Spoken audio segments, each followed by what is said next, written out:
इस वीडियो में हम लोग देखेंगे कि कक्षा 10 की जीव विज्ञान का अध्याय 1 यानी जैव प्रक्रम पोषण। अध्याय 1 में जैव प्रक्रम पोषण का आज हम लोग अति लघु उत्तरीय प्रश्न को देखेंगे। अति लघु उत्तरीय प्रश्न की संख्या 35 है। तो हम लोग 1 से शुरू करेंगे। जैसे देखिए तो फर्स्ट क्वेश्चन है, पहला क्वेश्चन है जैव प्रक्रम किसे कहते हैं। पहला क्वेश्चन देखिए तो क्वेश्चन नंबर 1, जैव प्रक्रम किसे कहते हैं। तो उत्तर हो जाएगा वे सारी क्रियाएं जिनके द्वारा जीवों का अनुरक्षण होता है उसे जैव प्रक्रम कहते हैं। क्वेश्चन नंबर 2 देखिए तो बहुकोशिकीय जीवों में ऑक्सीजन की आवश्यकता विसरण द्वारा क्यों नहीं पूरी होती है। तो इस प्रश्न का उत्तर जो है देखिए तो बहुकोशिकीय जीवों में अधिक ऑक्सीजन की आवश्यकता होती है जिसे सिर्फ फेफड़ा ही पूरा कर सकता है, इसलिए विसरण द्वारा पूरा नहीं हो जाता है। क्वेश्चन नंबर 3 देखिए तो जीवों में पोषण की प्रमुख 2 विधियां कौन सी है। तो इस प्रश्न का उत्तर जो है स्वपोषण और परपोषण हो जाएगा। क्वेश्चन नंबर 4 देखिए तो हरे पौधों में से किस प्रकार का पोषण पाया जाता है। तो स्वपोषण आंसर हो जाएगा। क्वेश्चन नंबर 5 देखिए तो जंतुओं में पोषण की कौन सी विधि पाई जाती है। तो इस प्रश्न का उत्तर जो है परपोषण हो जाएगा। प्रश्न संख्या 6 देखिए तो 3 प्रकार की परपोषण विधियों के नाम लिखे। तो देखिए तो मृतजीवी पोषण हो जाएगा, परजीवी पोषण और प्राणी संपोषण। प्रश्न संख्या 7, संपूर्ण प्रकाश संश्लेषण की प्रक्रिया का रासायनिक समीकरण लिखे। तो देखिए तो 6CO2 + 12H2O, उसके बाद सूर्य प्रकाश और क्लोरोफिल, उसके बाद जो है C6H12O6 + 6H2O + 6O2 का निर्माण होता है। प्रश्न संख्या 8 देखिए तो प्रकाश संश्लेषण की प्रक्रिया में उपोत्पाद के रूप में क्या बनता है। तो देखिए तो जल और ऑक्सीजन हो जाएगा, यानी H2O और ऑक्सीजन हो जाएगा। प्रश्न संख्या 9 देखिए तो प्रकाश संश्लेषण की प्रक्रिया क्लोरोप्लास्ट में ही क्यों होती है। देखिए तो इसका आंसर जो है हरित लौक में क्लोरोफिल होता है जो सूर्य के प्रकाश ऊर्जा को रासायनिक ऊर्जा में ही बदलने की क्षमता रखता है। प्रश्न संख्या 10 देखिए तो प्रकाश संश्लेषण प्रक्रिया के लिए किन पदार्थों की आवश्यकता होती है। तो इस प्रश्न का उत्तर जो है देखिए तो जल, कार्बन डाइऑक्साइड, क्लोरोफिल और सूर्य प्रकाश हो जाएगा।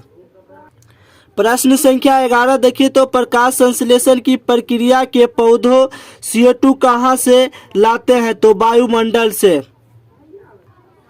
प्रश्न संख्या 12, कवक और जीवाणुओं में प्रकाश संश्लेषण की प्रक्रिया क्यों नहीं हो पाती है। तो उत्तर हो जाएगा क्योंकि इसमें क्लोरोफिल नहीं होता है। क्वेश्चन नंबर 13, पोषण के दृष्टिकोण से अमीबा तथा पैरामीशियम किस प्रकार का जंतु है।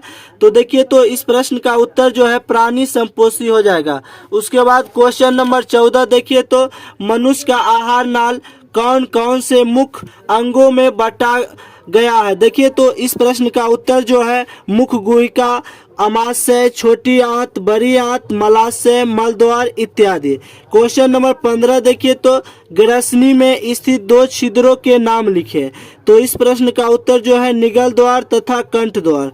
क्वेश्चन नंबर 16 देखिए तो हो जाएगा मनुष्य में पाचन की प्रक्रिया आहार नल के किस भाग से शुरू हो जाता है। तो उत्तर जो है मुख गुहिका हो जाएगा। क्वेश्चन नंबर 17 देखिए तो मनुष्य के आहार नाल के किस भाग से पचे हुए भोजन का अवशोषण होता है। तो इस प्रश्न का उत्तर जो है छोटी आंत से हो जाएगा। प्रश्न संख्या 18 देखिए तो क्लोरोफिल वर्णक कहाँ पाया जाता है। तो इस प्रश्न का उत्तर जो है हरित लौक हो जाएगा। देखिए तो क्वेश्चन नंबर 19, प्रकाश संश्लेषण प्रक्रम द्वारा पौधे क्या निर्माण करते हैं। तो उत्तर हो जाएगा ग्लूकोज। ग्लूकोज का सूत्र होता है C6H12O6। क्वेश्चन नंबर 20, मृतजीवी को क्या कहा जाता है? तो देखिए तो अपघटनकर्ता कहते हैं मृतजीवी को। उसके बाद देखिए तो क्वेश्चन नंबर 21, जिस जीव के शरीर से परजीवी अपना भोजन प्राप्त करते हैं वे क्या कहलाते हैं? तो पोषी कहलाते हैं। उसके बाद देखिए तो क्वेश्चन नंबर 22, गोबरछत्ता में किस प्रकार का पोषण होता है? तो मृतजीवी पोषण होता है। क्वेश्चन नंबर 23, पत्तियों का कौन सा अंग CO2 मुक्त वायु का प्रवेश द्वार है? तो पत्तियों में मौजूद रंध्र, पत्तियों में मौजूद रंध्र जो है इस प्रश्न का उत्तर हो जाएगा। अब देखिए तो क्वेश्चन नंबर 24, पोषण की दृष्टि से जंतुओं को क्या कहा जाता है? तो प्राणी संभोजी कहा जाता है। प्रश्न संख्या 25, अमीबा में भोजन का पाचन कहाँ पर होता है? तो भोजन रसधानी में।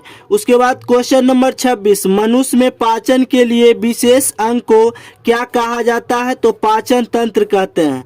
क्वेश्चन नंबर 27, मनुष्य के जीभ के ऊपरी सतह पर पाए जाने वाली संरचना को क्या कहते हैं? तो स्वाद कली कहते हैं या स्वाद कलियां कहलाती है। देखिए तो क्वेश्चन नंबर 28, मुख गुहिका से भोजन कहाँ पहुँचता है? तो इस प्रश्न का उत्तर जो है ग्रास नली से छोटे हुए अमाशय में पहुँचेगा। क्वेश्चन नंबर 28 का उत्तर देखिए तो ग्रास नली से होते हुए अमाशय में पहुंचेगा मुख गुहिका का भोजन। अब देखिए तो प्रश्न संख्या 29, देखिए तो ग्रास नली के दीवार में तरंग की तरह होने वाली प्रक्रिया सिकुड़न और फैलाव को क्या कहा जाता है? तो कर्मा कुंचन कहा जाता है। प्रश्न संख्या 30, देखिए तो भोजन में मौजूद प्रोटीन को पेप्टोन में कौन सा एंजाइम परिवर्तित करता है? तो पेप्सिन जो है प्रोटीन को पेप्टाइन में परिवर्तन करता है। तो इस प्रश्न का उत्तर जो है पेप्सिन हो जाएगा। प्रश्न संख्या 31, देखिए तो आहार नाल के सबसे लंबे भाग को क्या कहते हैं? तो छोटी आंत, यानी कि आहार नाल के सबसे लंबे भाग को छोटी आंत कहते हैं। प्रश्न संख्या 32, शरीर की सबसे बड़ी ग्रंथि क्या है? तो यकृत, यकृत यानी लीवर। प्रश्न संख्या 33, पाचन की क्रिया कहाँ पूर्ण होती है? तो छोटी आंत में जो है पाचन की क्रिया पूरा होती है। अब देखिए तो प्रश्न संख्या 34, छोटी आंत एवं बड़ी आंत के जोड़ पर अवस्थित नली को क्या कहते हैं? तो सिक्कम कहते हैं।